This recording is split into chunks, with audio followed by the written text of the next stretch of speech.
আমি আজকে রান্না করব লাল লাল ঝাল ঝাল মাছের ঝোল। সো হ্যালো এভরিওয়ান, তোমরা সবাই কেমন আছো? দিদি বাজার থেকে অনেক কিছু নিয়ে এসেছে, সাথে মাছ। তো সবকিছু বাজার বের করে রেখে দিদি মাছ ধুতে নিয়ে চলে গেছে। এদিকে পেঁয়াজ কাটতে শুরু করলাম। দিদির মাছ ধোয়া হয়ে গেছে, লবণ হলুদ দিয়ে মাছগুলো মেখে নিয়ে তারপর কড়াইয়ের মধ্যে দিয়ে দিল। পেঁয়াজ কাটার সাথে সাথে ধনিয়া পাতা কেটে নিলাম। সবকিছু কাটা আমার কমপ্লিট।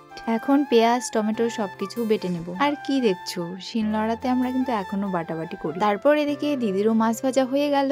তারপর আমি রান্না করতে বসে পড়লাম। ওই তেলের মধ্যে পেঁয়াজ রসুন টমেটোর পেস্ট দিয়ে দিব। এবার ভালো করে নাড়াচাড়া করে নেব। তারপর দিয়ে দিব হলুদ গুঁড়ো, আর একটু নাড়াচাড়া করে সামান্য জল দিয়ে দিব যেন লেগে না যায়। তারপর দিয়ে দিব লঙ্কা গুঁড়ো, আর তখন আদার পেস্ট দিতে ভুলে গেছিলাম, তাই এখন দিয়ে দিচ্ছি। এখন ভালো করে পেস্টটা কষিয়ে নেব সামান্য একটু জল দিয়ে। আমি কিন্তু এইভাবেই রান্না করি, তোমরা কিভাবে রান্না করো জানিও। তারপর দিয়ে দিব ভাজা গরম মশলা।